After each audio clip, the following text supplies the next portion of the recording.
Pozdravljeni, sem Marja Milič in gledate MoneyHow, prvi podcast o upravljanju denarja pri nas.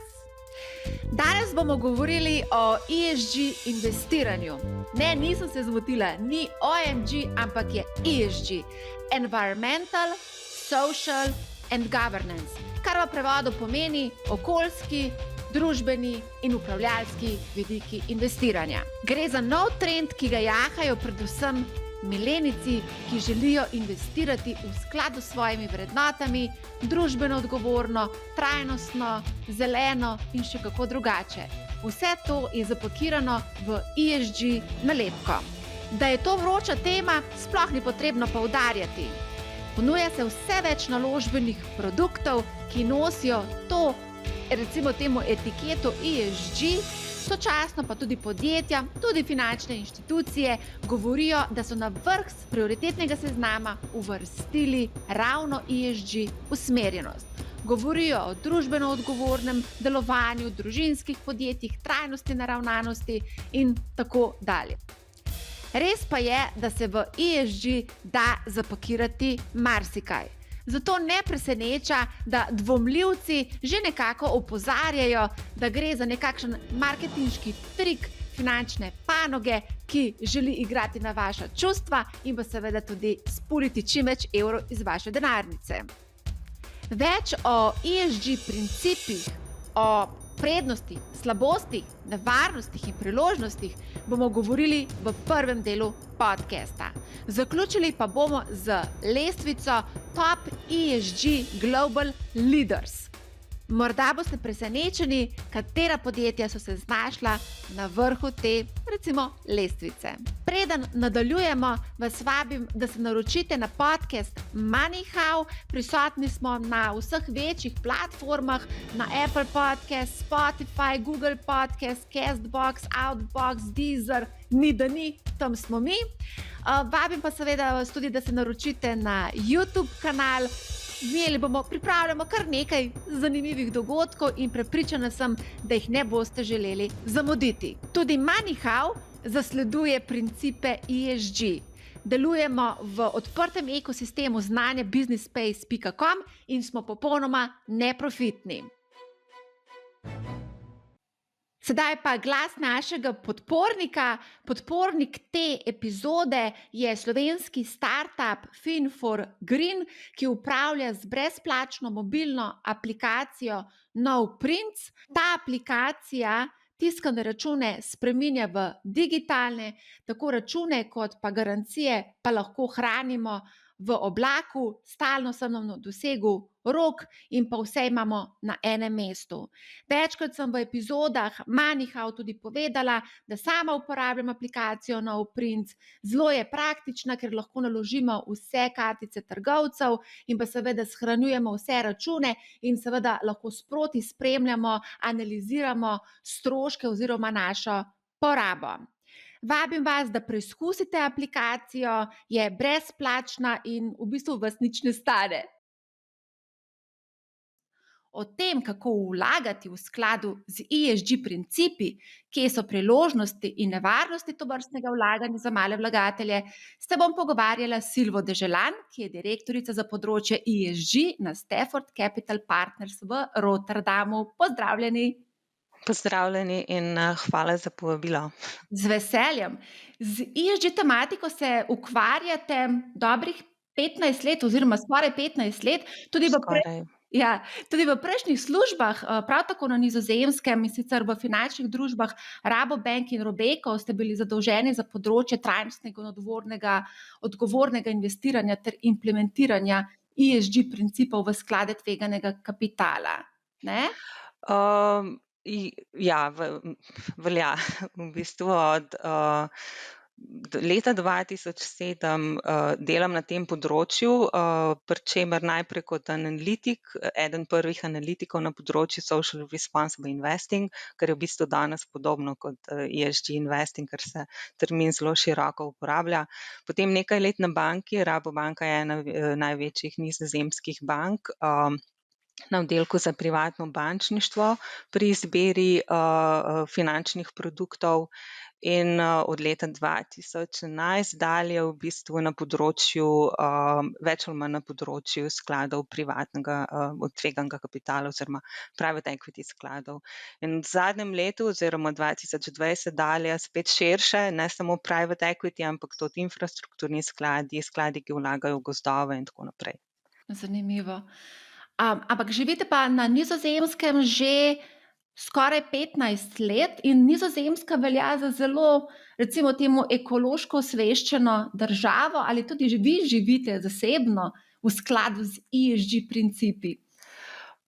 Se trudim, se trudim. V bistvu, v službo grem z vlakom in s tramvajem, tule okoli s kolesom, če se da. Moj edini greh, kot je zadnjič nekdo rekel, okolišni greh je, kadar se peljemo v Slovenijo. To pa poskušamo enkrat ali pa dvakrat na leto, ker je pač najlažje z avtom. Tako da drugače pa ja, in velja, da Nizozemska velja za eno zelo osveščenih in je tudi ena najbolj naprednih držav, kar se tiče recimo institucionalnih investitorjev in njihove vloge pri ESG in družbeno odgovornem investiranju so zagotovo v svetovnem vrhu, kar se tiče osveščenosti, kar se tiče produktov, kar se tiče tudi zakonodaje do neke mere, in z tega vidika sem imela srečo, ker ko sem začenjala svojo kariero na Nizozemskem, je to bila kariera na tem področju, ki je ravno nastajalo, tako da to je zmeraj prednost, če se lahko učiš od začetka. Tako da, ja. Kaj pa vas je poklicno pritegnilo k tej tematiki? Ste že zelo zgodaj, v bistvu ste early adopter, recimo temu tako, ne? Ja, je bilo zgolj naključje, ker po doktoratu na Nizozemskem sem sicer vrnila v Slovenijo za nekaj let, ker sem tudi obljubila, da se vrnem na ekonomsko fakulteto, sem se imela nizozemskega partnerja, pri čemer je bilo zelo težko kombinirati. Leto, dve smo v bistvu živeli in v Sloveniji in na Nizozemskem, potem pa to več ni šlo. Tako da sem se preselila na Nizozemsko in iskala pač ustrezen izziv oziroma ustrezno delovno mesto.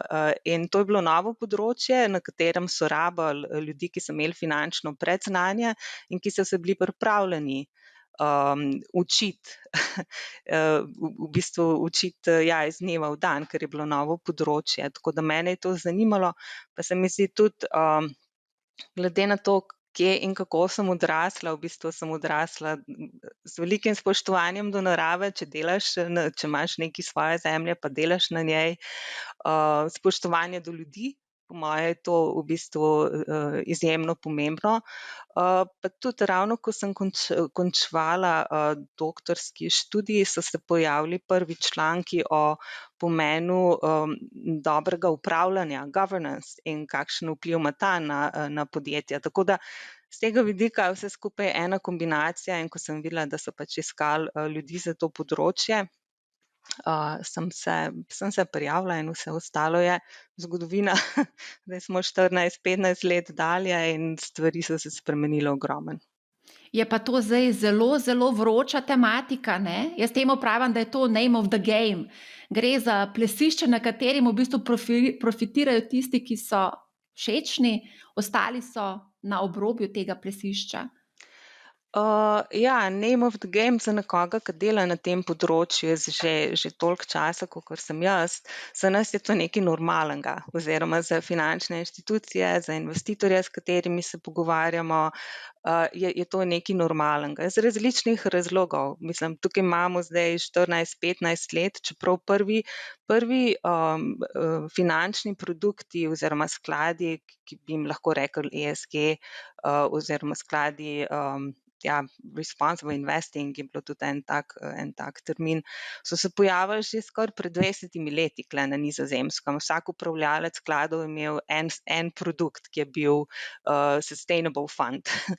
Tako da stvari so se začele spreminjati tam nekje leta 2006-2007, tukaj, ko so v bistvu raziskovalni novinarji šli gledati, kakšne naložbe so v portfeljih pokojninskih skladov. In ko so tam našli recimo proizvajalce orožja, proizvajalce tobaka in tako naprej, so se začeli spraševati, a je to res to, kar ljudje hočejo imeti v svojih naložbah za pokojnine. Tako da potem so šle stvari zelo hitro. Danes, v bistvu v zahodnem svetu, po mojem, ni več možno ali ponuditi finančnih produktov, pa so lahko to naložbeni ali pa bančni, brez da bi imel nekje vgrajene elemente, ki jih poznamo kot E, S ali pa G. Tako da. Ja, tudi pri nas so začeli se pojavljati skladi, tudi vzajemni skladi in seveda tudi pokojninske družbe, kjer v bistvu pravijo, da vgrajuje to ESG principe v svoje upravljanje. Potem pa gremo gledat malo bolj v globino, kako v bistvu izbirajo te naložbe. Sem pa ugotovila, da imajo nekateri kar v bistvu svoja interna pravila. Ni nekih enotnih pravil glede tega, ne? Ja, to je eden od izzivov področja, recimo temu ESG investiranja. Na eni strani se pridržujemo, da ni standardov, po drugi strani je precej standardov in vodičev in pravil za določene aspekte oziroma za določene vrste produktov. Situacija, kakršno ste opisala, pa je v bistvu posledica tega, da je možno vlagati na zelo različne načine. Družbeno odgovorno pomeni vse živo. Točno to. Najbolj najstarejši začetki so v bistvu, da izključiš oziroma ne investiraš v določene sektorje oziroma v določene dejavnosti, ki so sporne ali pa visoko tvegane ali pa v nasprotju z vašimi oziroma z etičnimi vrednotami. To je najlažje. In za veliko ljudi je to etično investiranje, je to družbeno odgovorno investiranje. To je v bistvu najlažje, izključiti tisto, česar ne maraš oziroma s čim nočeš biti povezan. Samo zaradi tega se stvari ne spremenijo. Nihče ni zaradi tega boljši ali pa slabši. Temu rečejo voting with your feet. Druge metode, ki se jih uporablja oziroma druge strategije so v bistvu bolj komplicirane oziroma zahtevajo več sredstev, več časa. Ena od teh je tako imenovana ESG integracija. To pomeni, da vlagatelj, pa vzamemo recimo en pokojninski sklad, v vseh kategorijah portfelja, v vsem, kar počnejo, upošteva ESG faktorje pri izbiri naložb. ESG integracija, potem imamo tako imenovano tematično investiranje, kjer se investira v določene teme, kot recimo alternativni energijski viri, v podjetja, ki ponujajo storitve in produkte, ki so povezani z vodo, na primer, ali pa z dostopom do boljše prehrane oziroma z hrano. Tako da to je tematsko investiranje, potem imamo v bistvu en korak naprej je investiranje z vplivom. To je moj prevod, impact investing, kjer investitor ne želi imeti samo finančnih donosov, ampak tudi vidne in merljive, recimo pozitivne rezultate oziroma učinke na ljudi ali pa na naravo. Tako da to so različne možnosti, ki jih investitorji imajo, in recimo pokojninski skladi imajo možnost izbire med vsemi temi. In kaj in kako investirajo, je seveda odvisno od tega, kakšni so temu rečemo mandat, kakšen mandat imajo, kakšna je njihova alokacija in tako naprej. Tako da jaz mislim, da je eden od razlogov, zakaj je mogoče zmeda, kaj je in kaj ni ESG investiranje, je, da je pač toliko različnih možnosti in strategij, ki se jih lahko uporabi, pri čemer se konec koncev uporablja en izraz, ki se je uveljavil, recimo v Sloveniji se mogoče bolj uveljavil ESG investiranje, eni govorijo o tako imenovanem trajnostnem investiranju, sustainability investing, in to lahko pomeni precej zelo različnih stvari. Tako da kot investitor, ali je to institucionalni ali pa mali vlagatelj, je zelo pomembno dobro prebrati, kaj upravljavec dejansko počne. Kakšne naložbe izbira, po kakšnih pravilih, ali imajo kakšne dodatne ambicije in cilje poleg finančnih donosnosti ali ne. Tako da dobro se je treba informirati. Danes lahko v bistvu veliko stvari zapakiramo v ESG, ne?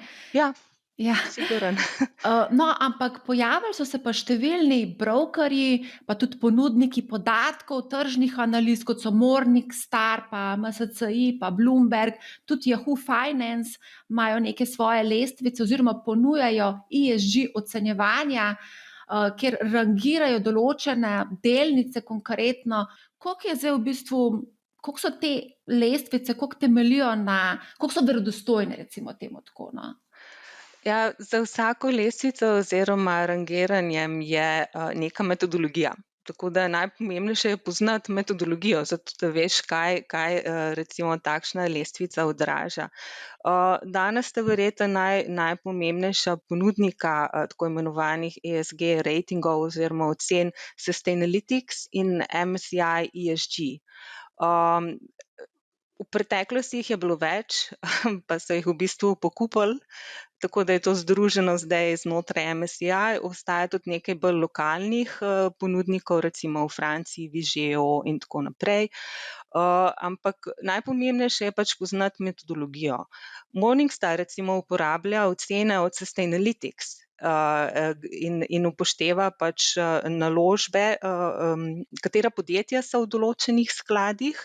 Za podjetja dobijo ocene od Sustainalytics in na osnovi tistih ocen potem dobijo oceno za sklad, za določen sklad.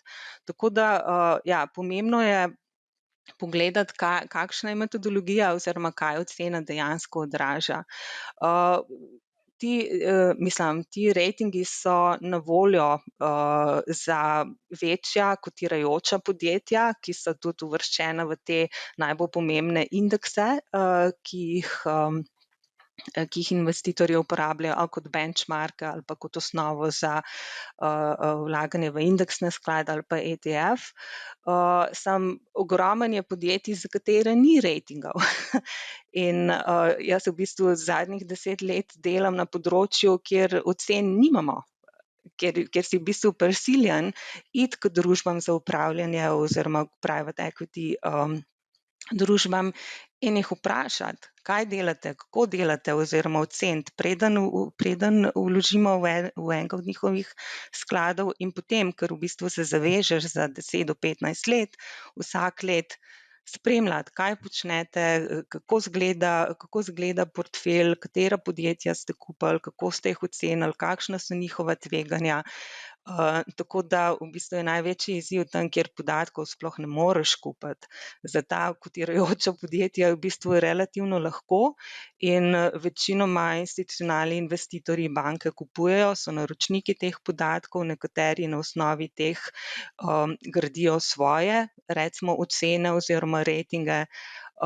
Samo, ja, ponudnikov je več, metodologije so različne, osredotočijo se na različne elemente.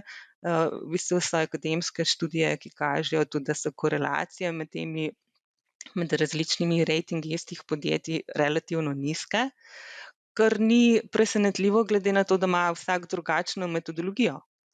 V končni fazi poskušajo oceniti, kako se neko podjetje obnaša oziroma koliko uspešno je glede na tele okoljske pa socialne oziroma družbene vidike in kakšno je njihovo upravljanje, governance. Samo vsak to počne na malo drugačen način, z drugimi vprašanji, z drugimi indikatorji. Recimo v zadnjih letih so dodali nove aspekte, kot recimo v kolikšni meri podjetja prispevajo k tako imenovanim Sustainable Development Goals. se pravi k tem dolgoročni agendi za, kako se temu rekli, trajnostni razvoj, če gledamo globalno do leta 2030. Tako da tudi ti, ki pripravljajo in prodajajo ocene in podatke in ratinge, se v bistvu ves čas prilagajajo in dodajajo nove aspekte in tako naprej. To je Potrebno je vedeti, kaj je v ozadju, tako da. To, kar zdaj razlagate, se mi zdi, da je izredno veliko dela potrebno vložiti za to, da ti dobiš v bistvu ESG oceno nekega podjetja. Veliko nekih vhodnih podatkov si predstavljam. Ali mogoče tukaj uporabljate tudi oziroma si pomagate z umetno inteligenco? Mi konkretno ne, oziroma še ne. Moram pač poudariti, da mi vlagamo v sklade, ne direktno v podjetja. Se pravi, če začnem z nami, mi smo popolnoma odvisni od informacij, ki jih sami zberemo od teh eksternih upravljavcev, ki jim zaupamo denar. To pomeni, da imamo lastne vprašalnike, preden se odločimo, ali bomo investirali ali ne. In potem, ko investiramo, v bistvu letno pošiljamo vprašalnike, na osnovi katerih dobimo pač relevantne informacije strani teh, recimo private equity skladov. Ostale, če gledam širše, seveda se različna orodja umetne inteligence uporabljajo in kombinirajo z recimo temi bolj klasičnimi, ki temeljijo na javno objavljenih podatkih v letnih poročilih, teh sustainability reports oziroma ESG reports, ki jih imajo podjetja. Tako da se čedalje več uporablja v kombinaciji, pri čemer so tudi čedalje več je novih potreb po novih informacijah, recimo vse, kar je povezano s klimatskimi spremembami in tveganjem klimatskih sprememb in kako ti v bistvu lahko vplivajo na donosnosti nekega premoženja oziroma portfelja nekega sklada. Zato rabiš posebne specifične podatke, ki so včasih satelitski podatki, vezani točno na določeno lokacijo in tako naprej. Tako da tam se uporablja pač vse, kar je možno, kar se tiče orodij. Tako da v bistvu tehnologija, digitalizacija, to vse pripomore k temu, da imamo čedalje več podatkov, boljših podatkov, samo umetnost jih je pa recimo spraviti v neki indikator oziroma v neko oceno, ki je v bistvu konsistentna za različna podjetja, tako da se na osnovi teh podatkov lahko odločaš. Tako da ta nova orodja zagotovo pomagajo tudi pri problemu, ki sem ga omenila, nekotirajočih manjših podjetij, ki malo objavljajo, ki nimajo javno dostopnih informacij, kjer se recimo da indirektno potem s pomočjo različnih orodij zbrati informacije. En tak primer je eno od orodij, ki uporablja umetno inteligenco, ki v bistvu išče podatke o negativnih člankih, ki so vezani na okolje, odnose do zaposlenih in pa upravljanje. Tako da recimo mi uporabljamo eno od teh orodij, RepRisk, in oni nam v bistvu zberejo vse članke, ki jih najdejo, ne vem, v 23 jezikih, več kot 100.000 medijev pregledajo dnevno in najdejo članke o tem, recimo, da je bila nekje nesreča pri delu, da sta, ne vem, 2 zaposlena umrla, drugje je bil izliv recimo odpadkov v lokalne vode in tako naprej. Tako da na ta način poskušamo zbirati informacije o recimo podjetjih, ki jih imajo naši skladi v premoženju, ker takih podatkov direktno ni možno kupiti zaenkrat. Prej ste omenila, da se zbirajo tudi določene podatki s pomočjo vprašalnikov. Ja. Tukaj je potrebno potem kar precej veliko zaupanje, da bodo podjetja odgovorila korektno. Zagotovo. Zaradi tega so v veliko pomoč letna poročila, če imajo podjetja posebna poročila za recimo za trajnost, sustainability reports, in vsaj na teh, mislim, večja mednarodna kotirajoča podjetja to imajo. Za takšna poročila obstajajo standardi, tako imenovan Global Reporting Initiative, poleg tega so revidirana oziroma se pričakuje, da bodo revidirana, in to so podatki oziroma podatki iz teh poročil se potem uporabljajo oziroma jih uporabljajo Sustainalytics in MSCI in ostali, ki jih zbirajo. To je potem kot vhodni podatek oziroma se uporablja kot vhodni podatki v njihove ocene. Je pa to ena od kritik tega področja oziroma ESG podatkov in informacij, da v glavnem se temelji na samoporočanju. Omenila sem revidirana letna poročila, samo nima jih vsak. In teh velikih kotirajočih podjetij, ki to imajo, je relativno malo, če primerjamo s številom vseh podjetij, ki jih imamo oziroma ki so v takšnem ali drugačnem oziru na trgu. Tako da zaupanje ja, ampak je po drugi strani tudi veliko tveganje ugleda. Tako da in vloga finančnih institucij, ali so to vlagatelji kot pokojninski skladi oziroma tudi banke, je, da preverijo te informacije, da jih ne jemlješ kot take. In vsaj v Evropi, pa tudi drugje po svetu, se čedalje več pričakuje in zahteva od finančnih institucij oziroma udeležencev finančnih trgov, da imajo določena znanja, da imajo ljudi z določenimi znanji, da vejo oziroma znajo oceniti, kakšnim tveganjem so izpostavljeni, da znajo prebirati in zbirati informacije in se na njihovi osnovi odločati. Samo dejstvo je, da večina podatkov prihaja s strani podjetij in če niso revidirani in pač moraš zaupati ali pa ne. Pri čemer nekatere od teh rating agencij uporabljajo tudi vprašalnike, se pravi za dodatne informacije oziroma grejo dodatno k podjetjem in jih v bistvu prosijo za dodatna pojasnila in tako naprej. Ja, kaj pa recimo, če se zgodi v nekem podjetju neka packarija, recimo smrti na delovnih mestih in podobno, ali se ta ESG ocena v bistvu takoj korigira ali čez čas? Takoj bi pretiravala. Takoj se, kolikor poznam metodologije, kar vsaka od teh rating agencij upošteva tudi incidente, temu rečejo incidenti v podjetjih, torej zbirajo podatke, sem omenila tisto orodje, ki ga mi uporabljamo, oni imajo svoja orodja, ki imajo v bistvu podobno funkcijo, tako da to bo imelo vpliv, se pravi incidenti oziroma podatki o incidentih bodo vplivali na en del ocene, vendar ostali del, ki ima mogoče večjo utež na koncu, so bolj pomembni. Transparentnost v smislu raznolikih politik, ki jih imajo podjetja oziroma management sistemov za okolje in tako naprej. Tisto tehta verjetno bistveno več kot sami incidenti. Se pa upoštevajo in imajo del vpliva, imajo vpliv na ocene, ampak na osnovi enega incidenta se ne bo rating znižal za polovico. Se pa lahko vrednost delnice zniža za polovico v tednu ali pa dveh, če je incident toliko pomemben oziroma da ima tak materialen vpliv na podjetje, njihove storitve ali pa proizvode.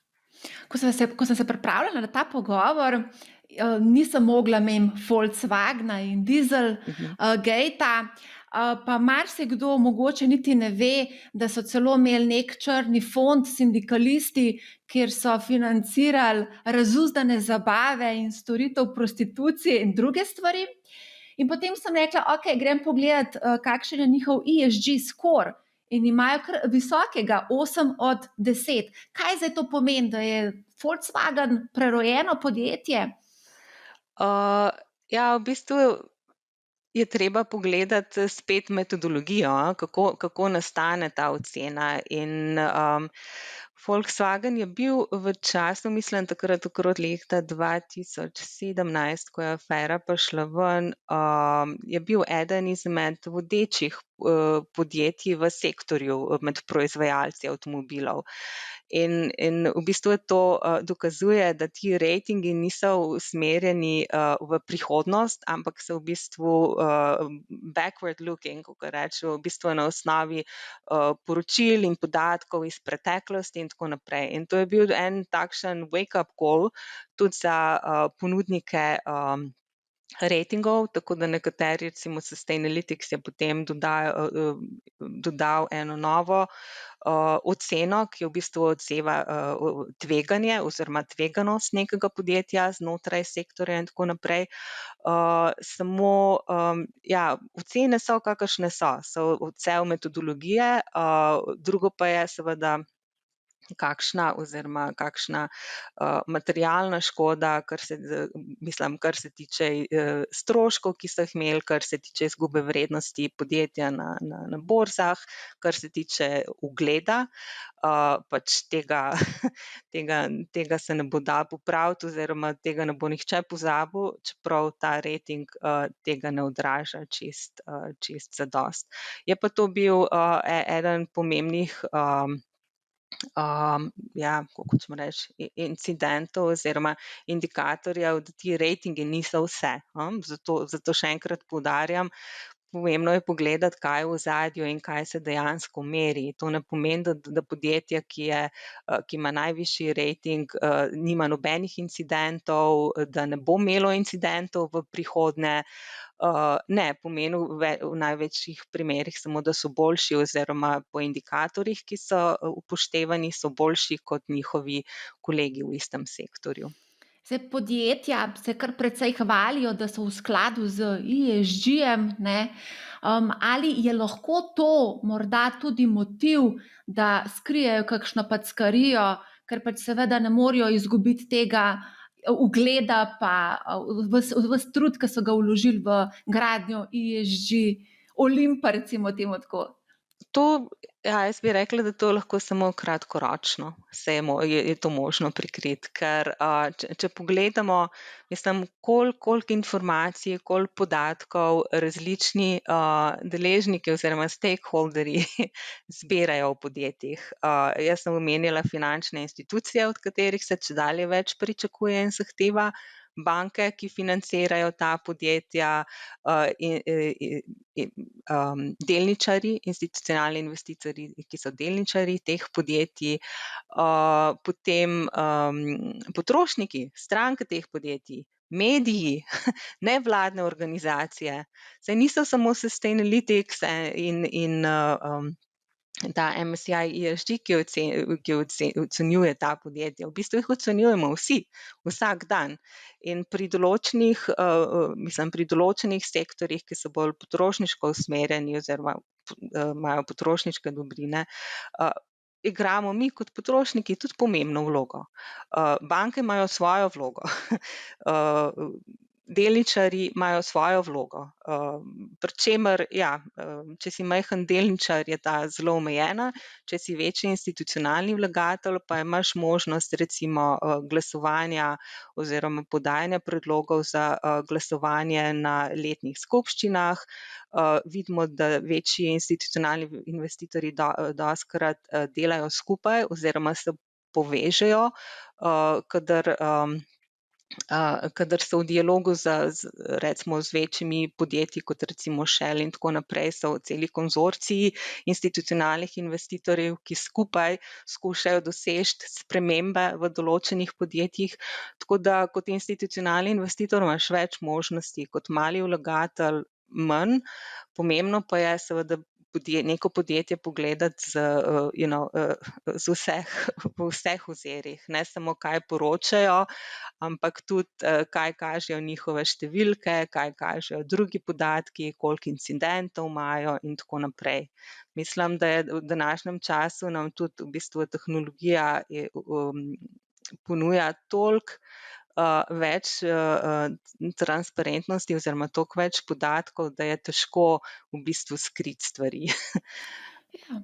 Ja, je pa tudi res, da mali vlagatelji, ki so v bistvu amaterski vlagatelji, nimajo toliko časa, da bi zdaj investirali svoj čas in raziskovali, kaj se dogaja v Mhm, ozadju vseh teh podjetij in se morda tudi bolj zanašajo na te ESG ocene, ki prihajajo od raznih teh inštitucij. Je pa mhm, tudi nekaj res, recimo konkretno pri mojem brokerju lahko izbereš točno tiste vrednote, ki so ti pomembne, recimo enakopravnost med spoloma, rasami, etično vodenje, transparentnost poslovanja, čista voda, zrak in tako dalje. Lahko pa celo označimo prakse, ki so nam sporne in v katere ne želimo investirati, recimo testiranje na živalih, lobiranje, strupeni odpadki, proizvodnja tobaka, alkohola, orožja, hazardiranje in tako dalje. To nam v mhm, bistvu znotraj platforme omogoča broker danes, mhm. ne? Ja, to je tako imenovan ta negative screening oziroma izločanje recimo sektorjev oziroma dejavnosti, s katerimi ne želiš biti povezan kot vlagatelj. In v bistvu ta možnost izbire je dodana, zato ker so podatki, ki to omogočajo, ve se, mislim, v katerih dejavnostih podjetja delujejo, od kod so njihovi letni dohodki, iz kakšnih virov, tako da to se uporablja oziroma te informacije so zdaj že v bistvu standardno vgrajene. Ponudniki, ki sem jih prej omenjala, ti imajo te informacije, ki omogočajo izločanje, vaša platforma oziroma privatno bančništvo, oddelek privatnega bančništva, verjetno katerekoli večje banke omogoča, vlagateljem, da pač, izberejo tisto, kar jim ustreza oziroma kar jim ne. Po drugi strani so tudi modelski portfelji, ki so, zgrajeni tako, da so osredotočeni samo na recimo, sklade, ki imajo pozitiven vpliv ali pa dobre ratinge, tako da teh možnosti za male vlagatelje je več. Mogoče še najtežje v primeru, kadar kupuješ delnice direktno. Medtem ko drugače, ker tam moraš poznati oziroma moraš, imeti zadosti informacij o tem, kaj v podjetju počne oziroma zaupati tem eksternim ratingom. Druga možnost je pač, da ti nekdo, ki ima znanje, ki pozna področje, ki pozna produkte, pripravi oziroma sestavi portfelj, ki ustreza tvojemu tveganju in tvojim, kako bi s temu rekli, ambicijam recimo oziroma željam. Mogoče bi tukaj omenila še en startup, Open Invest, ki je nastal leta 2015, bil je podprt s strani res velikanov iz Silicijeve doline, sedaj Mhm. je bil prevzet s strani JP Morgana. Ali se tu ustvarja nek nov trg ocenjevanja oziroma integriranja tovrstnih platform v privatno bančništvo? Ali bo to nekaj, kar bo v prihodnosti nekaj povsem normalnega, da boš imel Jaz te, ja. Ja, jaz mislim, da bo, oziroma odvisno, kje si, pa pri kom, pri kom imaš odprte trgovalne račune, to že obstaja v manjši oziroma večji meri. Nekatere banke recimo tukaj gradijo ta orodja interno. JP Morgan v tem primeru je kupil nekoga, ki ima dobro orodje, ki ima dober produkt. Dejstvo pa je, da povpraševanje po teh dodatnih nefinančnih informacijah bo čedalje večje. Tako da vsak mora najti rešitve, ki jim pač najbolj odgovarjajo, tudi glede na to, kdo so stranke oziroma in kakšne produkte ponujajo. Tako da to je sigurno en trend, se pravi povpraševanje po teh informacijah, čedalje bolj specifičnih informacijah, recimo kar se tiče klimatskih sprememb, podatki o emisijah tega ogljikovega dioksida in tako naprej. To je možno standardno vgraditi, če ljudi oziroma če vlagatelje to zanima. Podatke je možno dobiti, samo, ja, Kdo pa so traja. traja, ja. Kaj pa recimo konkretno vaše stranke najbolj recimo zanima v sklopu tega ESG-ja? Naše stranke so v glavnem manjši pokojninski skladi, ki nimajo svojih, recimo, oddelkov oziroma ljudi, ki bi zbirali oziroma ki bi imeli ustrezna znanja. Zavarovalnice, nekaj od teh tako imenovanih family offices, in njih zaenkrat v glavnem zanima, kaj mi počnemo v celem, recimo, investicijskem procesu. Preden sprejemamo odločitve, preden se odločimo, ali bomo kupili neki sklad ali ne, kakšna vprašanja postavljamo, tem eksternim upravljavcem, kakšna dokazila zahtevamo, potem, če se odločimo za investicijo, pri čemer smo tam nekje 10 do 15 let v bistvu vloženi v skladu, kako spremljamo njihovo poslovanje, kaj zahtevamo od njih vsako leto, kaj lahko mi poročamo o rezultatih, recimo nefinančnih rezultatih investitorjem. Tako da v glavnem jih zanima, če imamo procese in politike, kar se tiče, ESG integracije. So pa regionalne razlike tukaj tudi. Recimo, ameriške, institucionalne vlagatelje zanima, tale raznolikost spolov. In to je njim izjemno pomembna tema oziroma bistveno bolj pomembna kot recimo nizozemskim institucionalnim vlagateljem. Tako da teme so v bistvu zelo različne. Naši avstralski javni pokojninski skladi nas redno sprašujejo o tem, kako ocenjujemo in spremljamo, tveganja modernega suženjstva. Bi rekel človek, da je to ena zelo specifična tema oziroma vprašanje, ampak to je posledica, avstralske zakonodaje, imajo tako imenovan Modern Slavery Act, podobno tudi v Veliki Britaniji, na osnovi katerega se zahteva od podjetij, vključno finančnih institucij, določene velikosti, pač da, dokažejo in pokažejo, kako ocenijo tveganja, kaj delajo, kako jih upravljajo, in ne samo recimo v svoji dejavnosti in proizvodnji, ampak v celi verigi, supply chain. Tako da stvari so zelo specifične. V Evropi, oziroma znotraj EU kot posledica nove, regulative, ki je vezana na tako imenovan Sustainable Finance Action Plan, čedalje več vprašanj z vidika, kakšen tip, finančnih proizvodov ponujamo. Ali so to, Article 8, Article 9, od te tako imenovane SFDR zakonodaje, Sustainability Financial Disclosure Regulation. Tako da zelo odvisno je in to v bistvu tudi odraža to raznolikost ESG področja, ker enim so pomembna klimatska tveganja, drugim so pomembni bolj te socialni vidiki, gender equality, kot sem omenila, ali pa ja, tako zelo različno. Pomembno pa je, ker sem najprej omenila, da pač, dokažemo in pokažemo, da ta, predvsem tveganja, da jih znamo identificirati in da jih spremljamo in da vemo, kaj se dogaja, da posredujemo, kadar je potrebno. To mi je po moje še najbolj pomembno. A mogoče še kakšno tako zanimivo področje, ki vas je presenetilo, ke je zanimalo vaše stranke? Dobro, zdaj ste omenila modern slavery, a je bilo še kaj takega? Ja, zdaj, po moje je modern slavery najbolj specifična zaenkrat. Ja, mogoče, eno od vprašanj, ki me je pa res presenetilo, ker v bistvu znotraj Stafforda sem zdaj ravno 1 leto in v tem letu sem, mislim, odgovarjala na po moje enih 20, 30 vprašalnikov ali pa še več s področja ESG-ja.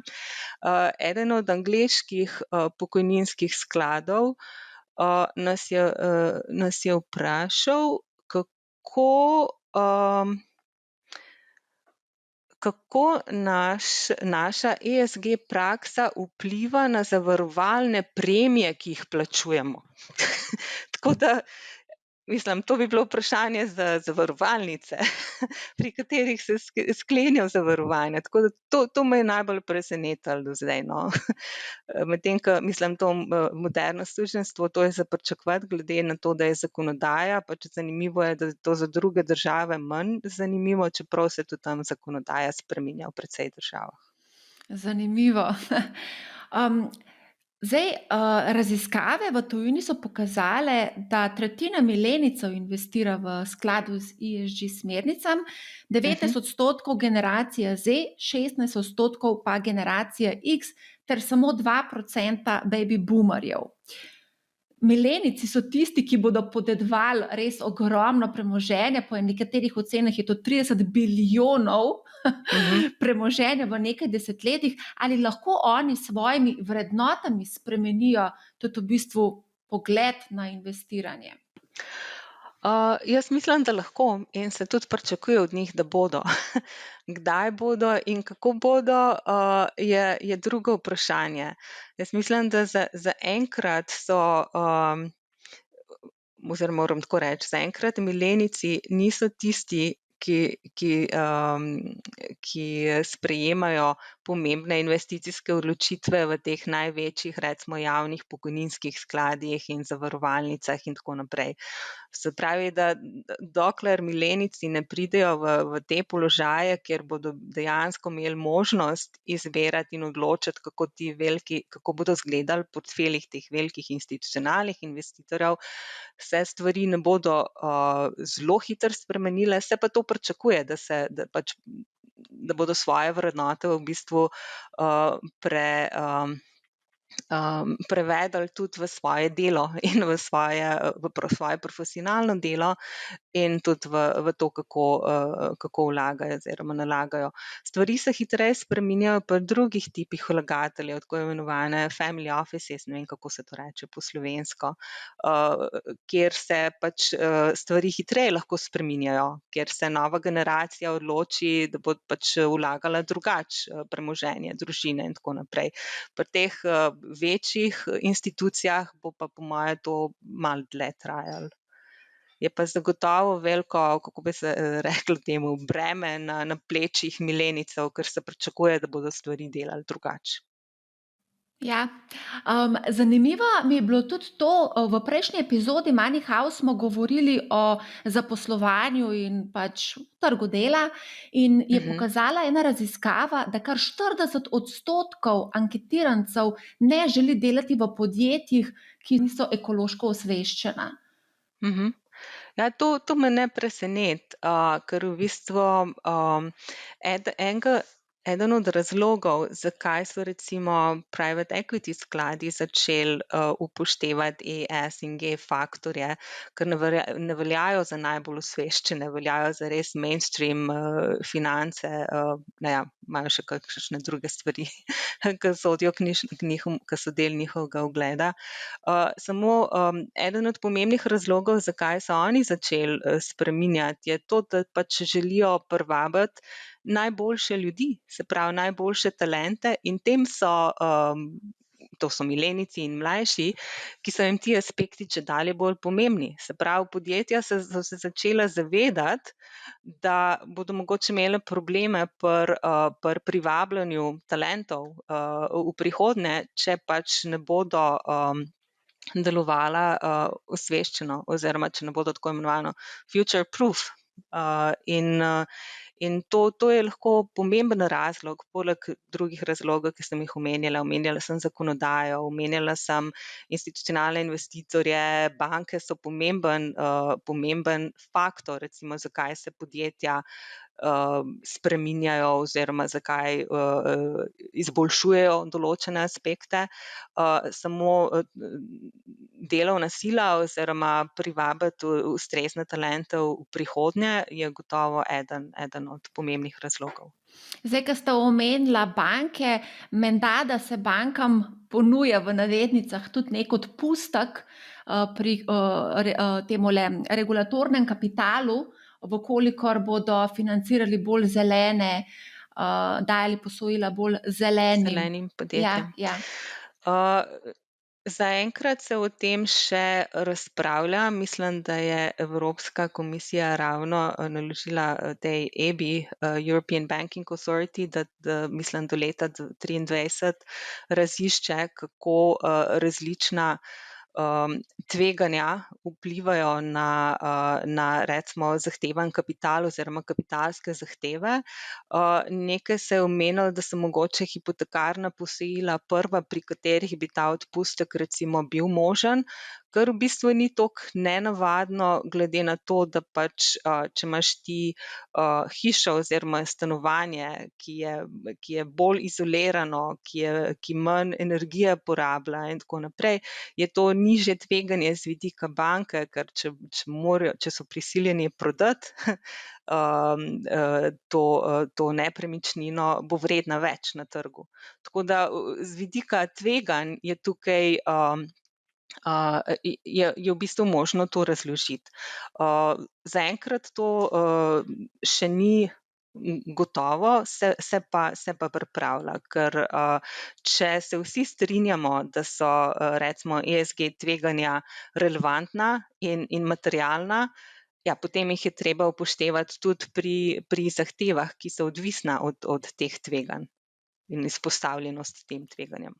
Ali lahko v prihodnje, enkrat ne vem kdaj, mogoče čez par let, obstajajo ESG banke ali pa ESG zavarovalnice in kaj se bo zgodilo z umazano panogo potem?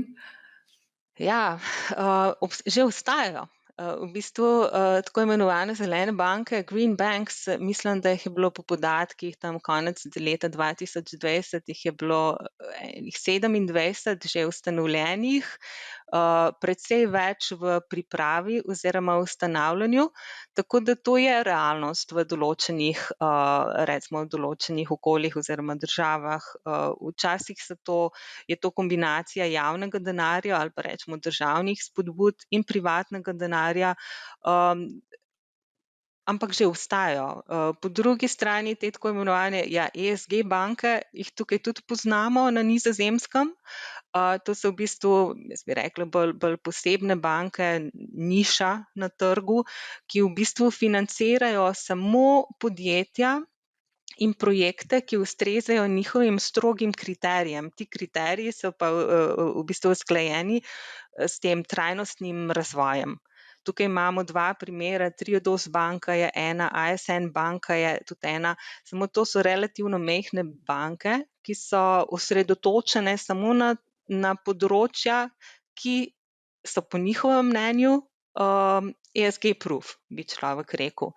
To pomeni, da imajo relativno omejen obseg storitev, ki jih imajo, in ostajajo relativno majhne, v primerjavi s temi velikimi one-stop shop, mainstream bankami, ampak rastejo v svojem segmentu. V bistvu obstaja tudi združenje teh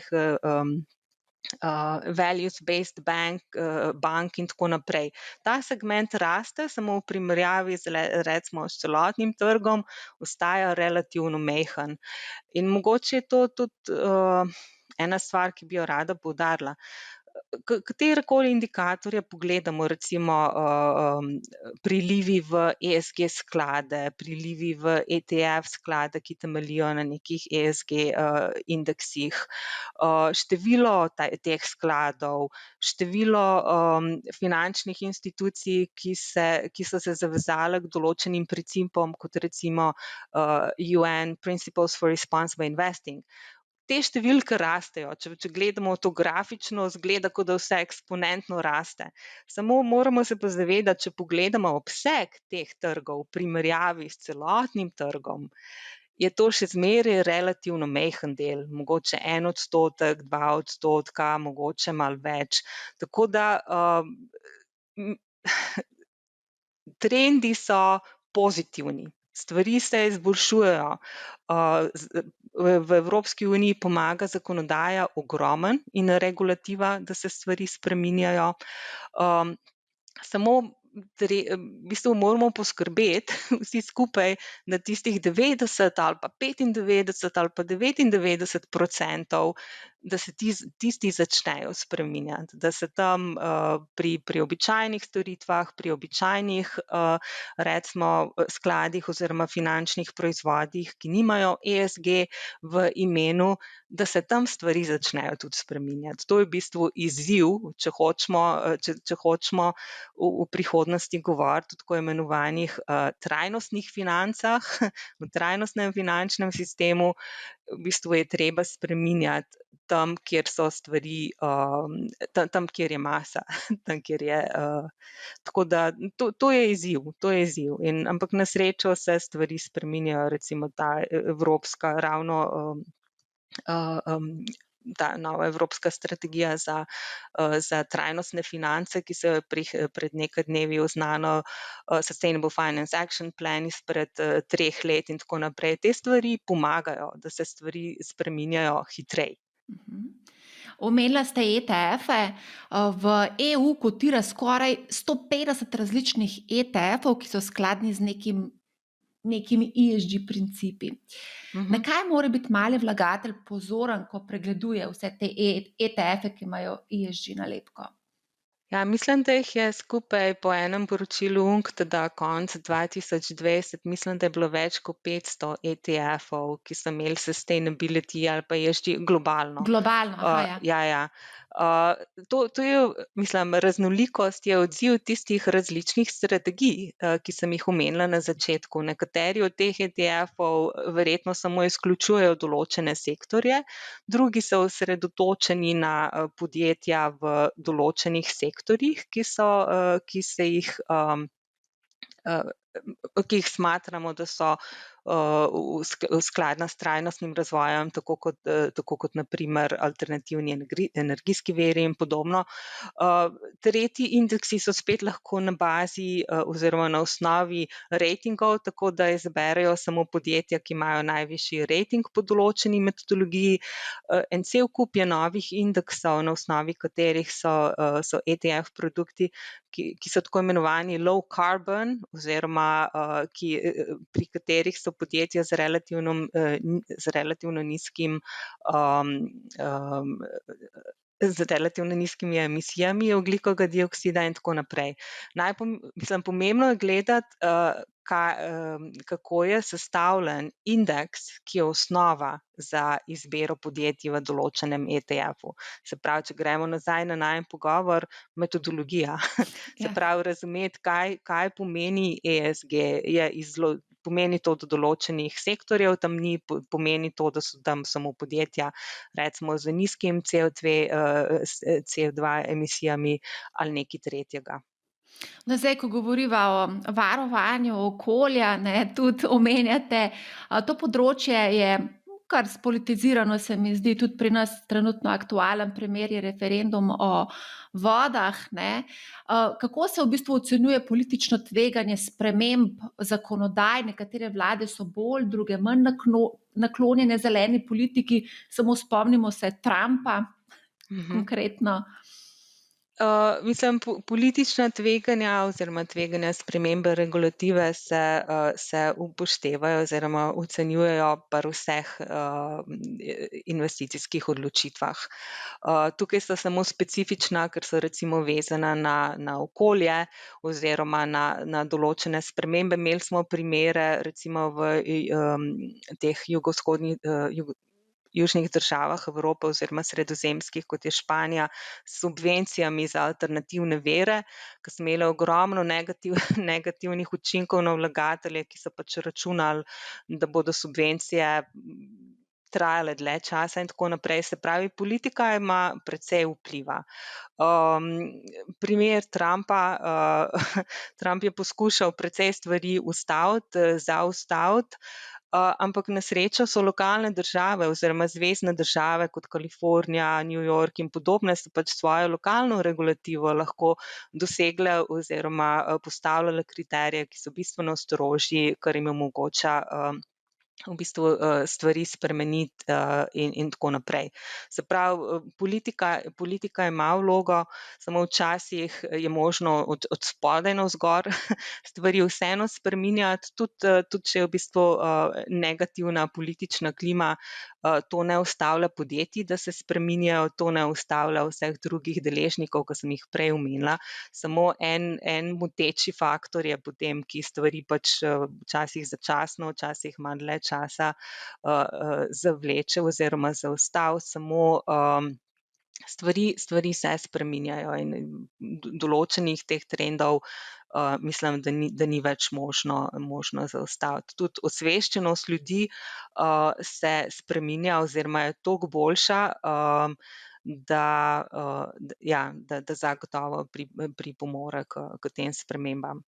Če lahko samo eno stvar omenim, ki nismo omenili prej. Eden od problemov oziroma izzivov je pa ta, da v bistvu mi v vseh teh spremembah, ki smo jih omenjali, so vezane na zahodni svet, na razviti del, na razvite države.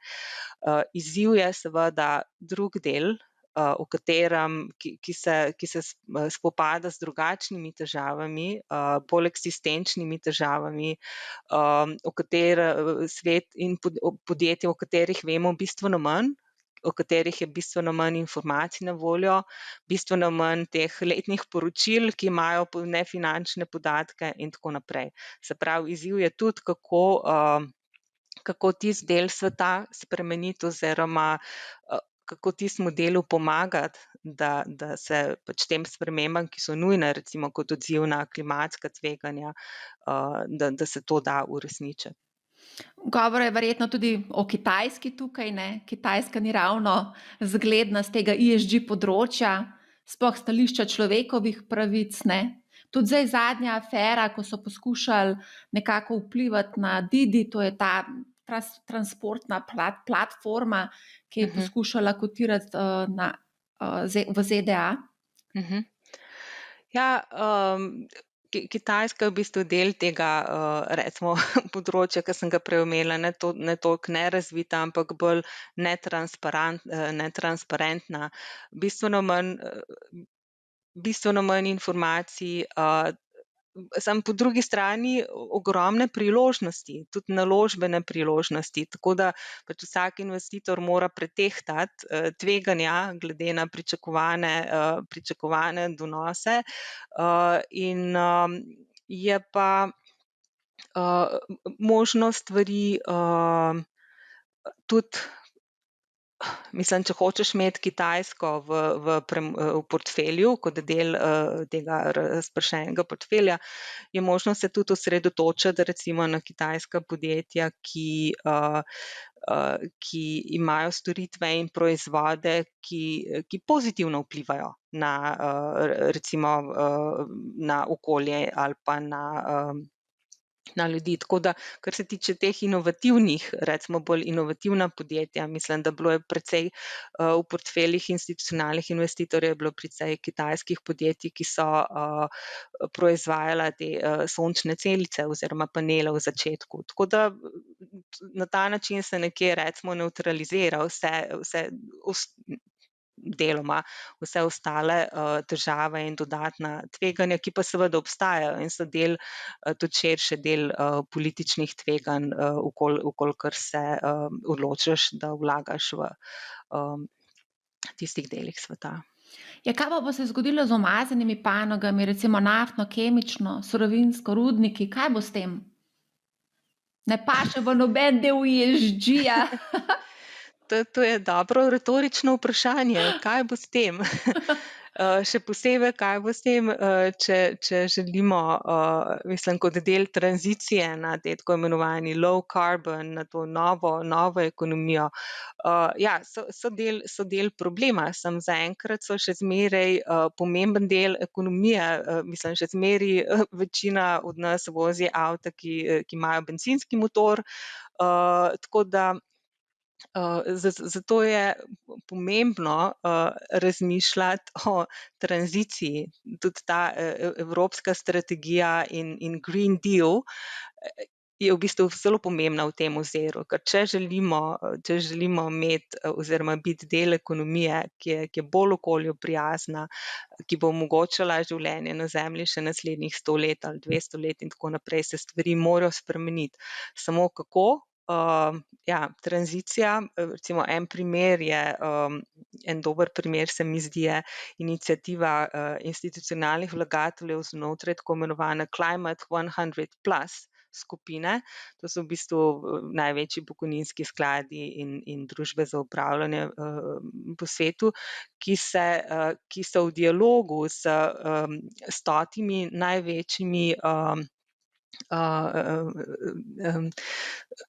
100 podjetji, ki največ prispevajo k emisijam ogljikovega dioksida. In tam so zagotovo podjetja, kot so Shell in podobni. Tako da s tistimi se je začel strukturiran pogovor, pač vsi se zavedamo, kakšna je situacija, vemo, da smo izpostavljeni določenim tveganjem, če vlagamo v vaše delnice. Kaj zdaj, oziroma kako pridemo skupaj preko neke tranzicije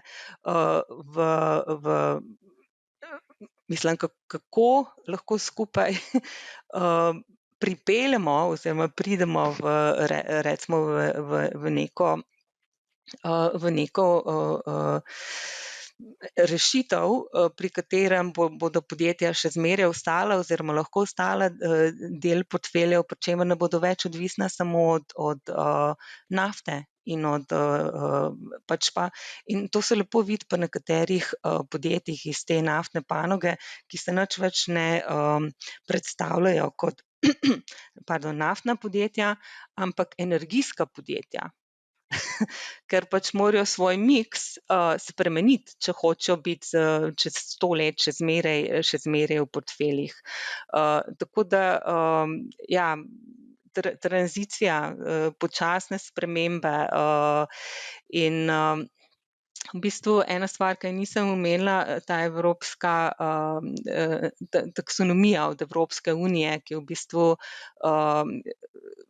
pomaga oziroma ki bo pomagala definirati, katere so tiste dejavnosti, ki so okolju prijazne, da jih lahko imenujemo recimo sustainable oziroma trajnostne ali pa ESG.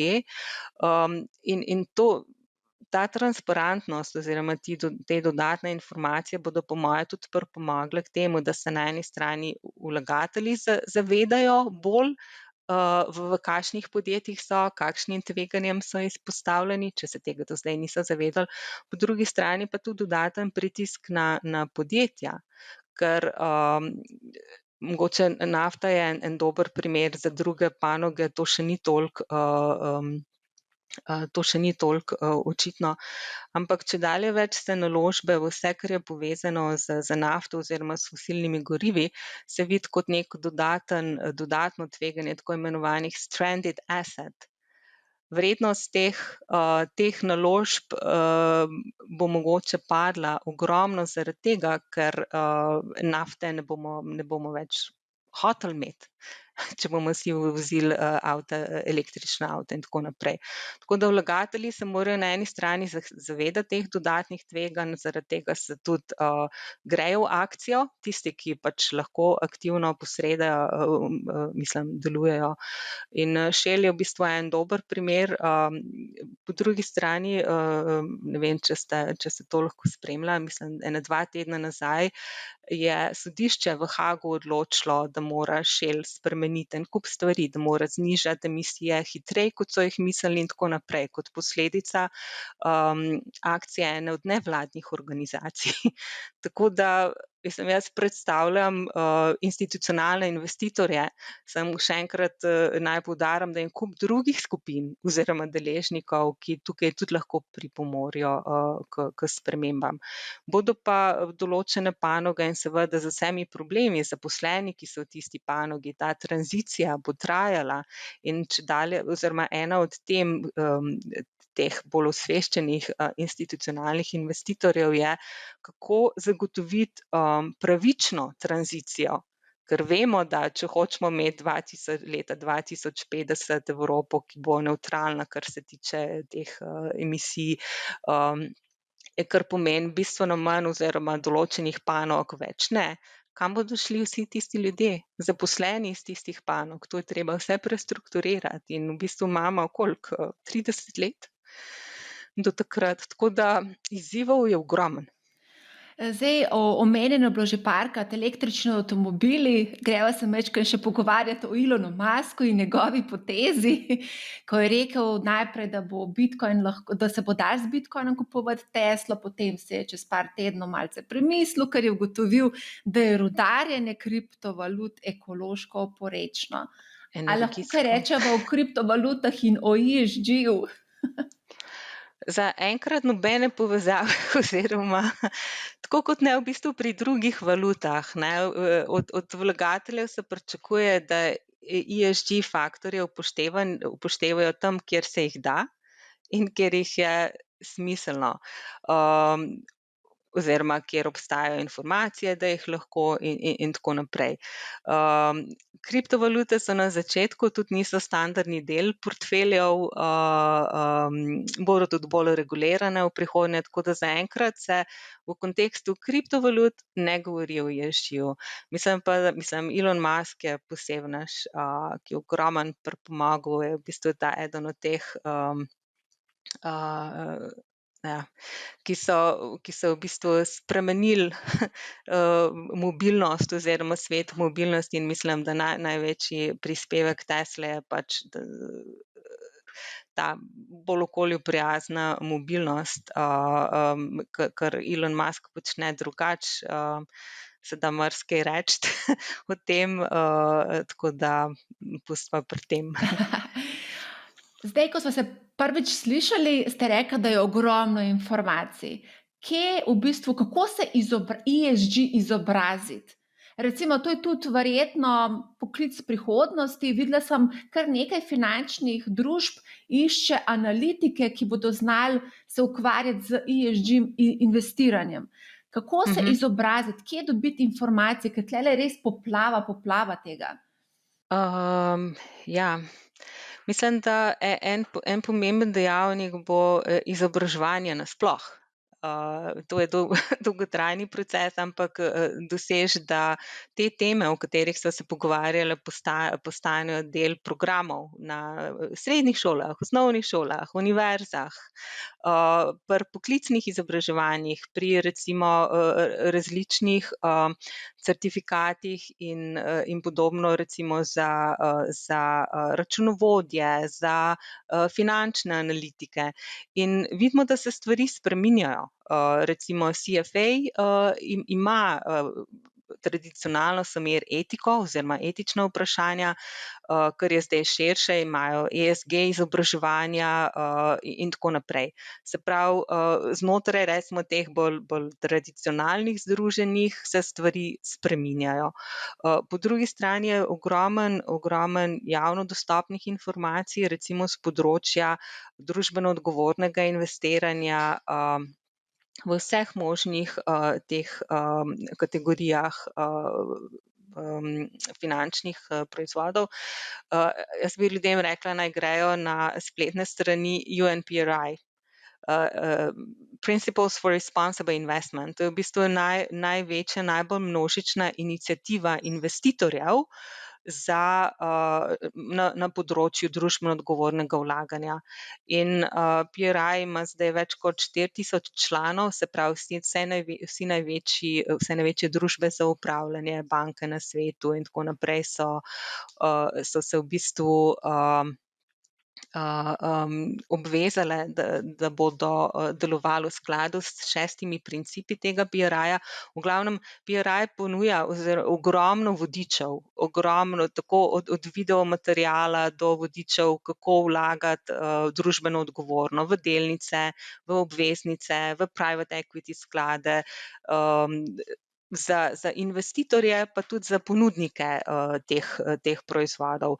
Po drugi strani razna združenja, recimo mi smo aktivni v Evropskem združenju private equity skladov, ponujajo tudi čedalje več materialov in javno dostopnih, recimo vodičev in tako naprej za člane.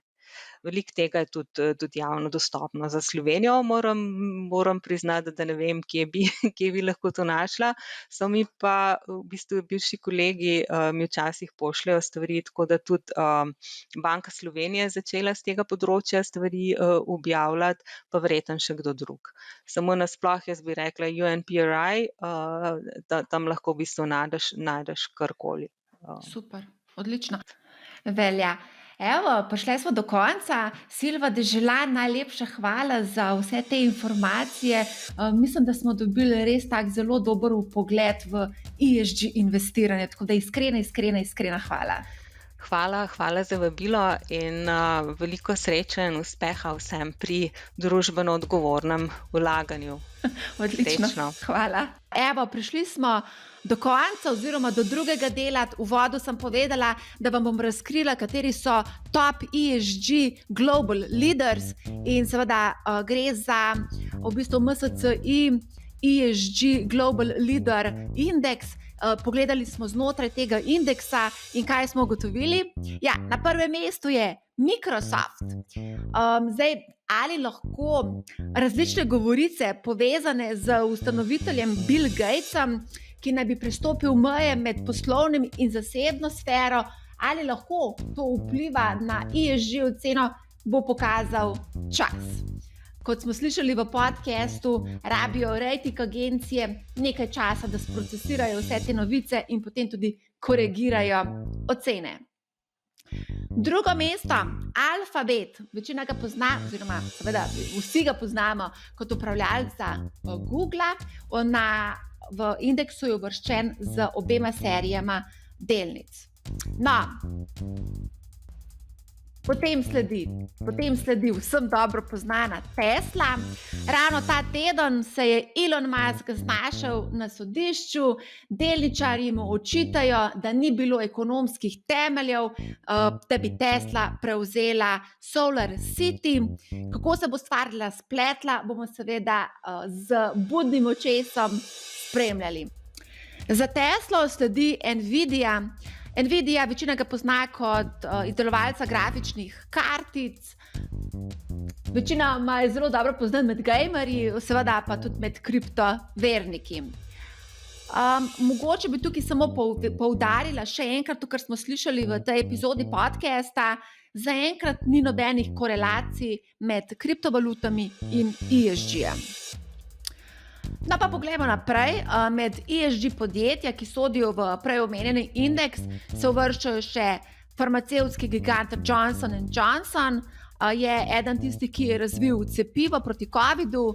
Vsi vemo, da so cepiva zelo na prepihu zaradi stranskih učinkov. Tudi Johnson & Johnson se je znašel na tem prepihu, za mnoge pa že a priori farmacevti nekako ne sodijo v ta ESG compartment, nekateri pač enostavno jim ta panoga oziroma farmacevti niso všeč, povezujejo jih z lobiranjem, z testiranjem na živalih in podobno.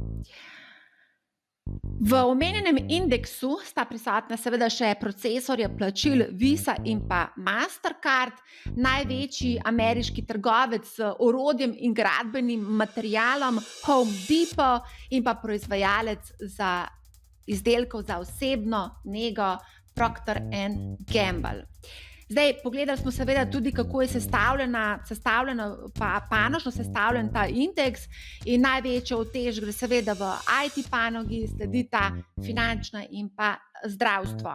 Regijsko, čez 60% je izpostavljenost do ZDA, sledi zanimivo Japonska in na tretjem mestu Velika Britanija. Obstaja seveda tudi indeks ESG na evropski trg in cel kup drugih indeksov. O tem bomo več seveda pisali v blogu ali pa tudi v kakšnih drugih podcastih, ki jih bomo seveda pripravili. Na spletni strani Just ETF vas vabim, da pogledate tudi seznam ETF-ov, ki nosijo nalepko ESG, skoraj 150 jih je, kot smo slišali v podcastu, pa jih je globalno gledano okrog 500, Evropejci pa lahko 50 različnih ESG ETF-ov. Mogoče še to za konec. V podcastu smo omenjali rating agencijo Sustainalytics. In gre za družbo, ki pripravlja mnenje, ocene za podjetja, pa tudi za države, zlasti ko te izdajajo obveznice v okviru trajnostnih programov. Tako je denimo prejšnji mesec po zadnji izdaji trajnostnih državnih obveznic Republike Slovenije pripravila tudi mnenje glede programa porabe sredstev, ki jih je Slovenija zbrala s to obveznico. Zbrali smo približno oziroma milijardo evrov z ročnostjo 10 let. Lahko še omenimo to, da je povpraševanje večkrat preseglo ponudbo, kar v bistvu prikazuje, kako vroče so te obveznice, vroče so te naložbe in slovenski proračun bodo ta sredstva stala 0,17% na leto. Toliko za enkrat od mene. Upam, da vam je bil podcast všeč. Stisnite kakšen thumbs up ali pa pošljite mi kakšno sporočilo, mail, če imate kakršnokoli vprašanje. Skratka, vabim vas še enkrat, dajte spremljati podcast MoneyHow. Pripravljamo res veliko zanimive vsebine. Že septembra, lahko prvič tukaj razkrijem, pripravljamo MoneyHow Live na temo Only Crypto Session. Torej, govorili bomo izključno o kriptu z zaupanja vrednimi sogovorniki. Tako da, lepo se imejte, uživajte in adijo!